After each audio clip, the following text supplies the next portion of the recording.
мына кече күнү эле дагы бир мыйзамдын долбоорун талкууладыңыздар. Бул капиталдарды легалдаштыруу мыйзамы болчу. Бул мыйзамды дагы сындап чыккандар болду араңыздардан. Мына бийлик, өкмөт ушу байларды, ичкен жеген мурдакы чиновниктердин акчаларын адалдаштырып берип атасыңар деп. Ооба, бизде өлкөбүздө 200дөн ашык байларыбыз бар. Башка өлкөлөрдө сыяктуу эле биздин миллионерлер бар, миллиардерлер бар дегендей. Бирок алар акчаларын чет өлкөлүк банктарда кармап жатышат. Кыргызстанда эмес. Чет өлкөгө барып, миллион, миллиардтаган долларларга завод, фабрикаларды куруп атышат. Былтыркы октябрь окуяларынан кийин колдон келишинче, өзүңүздөр билесиздер, эл дагы күбө, колдон келишинче алдын 2 миллиард, артын 100 миллион долларга чейин төктүрүп, колдон келишинче баарын алгандай болдук. Бирок дагы деле ошого карабастан дагы деле чет өлкөдө катып жаткан акчалар көп. Бул мыйзамдын максаты ошол катып жаткан акчаларды биздин Кыргызстанга алып келип, ушул мыйзамдын негизинде легалдаштырып алып келип, биздин банктарга салса, биздин банктар пайда көрөт. Биздин өзүбүздүн территорияда Кыргызстандын аймагында завод, фабрика салса, ошол жерде иш орундары пайда болот. Салыгы бизге төлөнөт.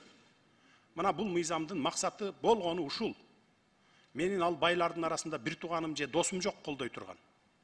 Эми бул мыйзам бүгүн эле кабыл алып аткан жоксуңар. Буга чейин 2005-жылкы революциядан кийин, 2008-жылы, андан кийин 2010-жылы 2-3 жолу кабыл алып бергенсиңер. Бирок бул мыйзам иштеген эмес. Анткени чийки болгон. Бул ошол мыйзамга ишенген эмес ушу биздин байлар. Мени болду ушул мыйзам колдойт экен, коргойт экен деген эмес. Бул мыйзам жарабаган мыйзам деген да. Ошон үчүн иштебей калган.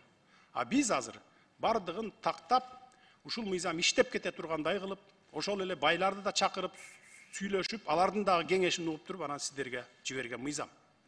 Кечээ биринчи окуудан өттү. Эгерде дагы деле ошондой терс пикирде болуп, бизден бир ушундай бир арам ой кылып аткан болсоңор, кабыл алып бербей койсоңор дагы болот. Биз эч кимди мындай бир кыйнабайбыз. Бирок бул мыйзам бир тыйын болсо дагы ушу биздин мамлекетке келип иштесин.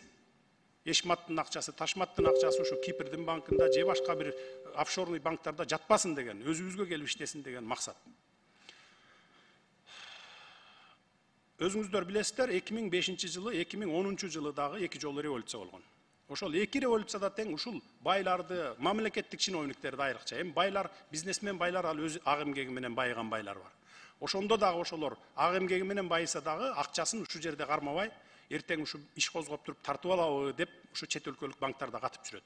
Биз анын бардыгын билебиз, бирок ал чет өлкөлүк банктар бизге маалымат бербейт экен, же болбосо бул өзү дагы айтпайт экен менин мынча акчам бар деп. Андан көрө ушул мыйзамды кабыл алып берсек, ошол 30 жылдан берки тапкан кирешелер ушул Кыргызстанга иштесин деген эле максат.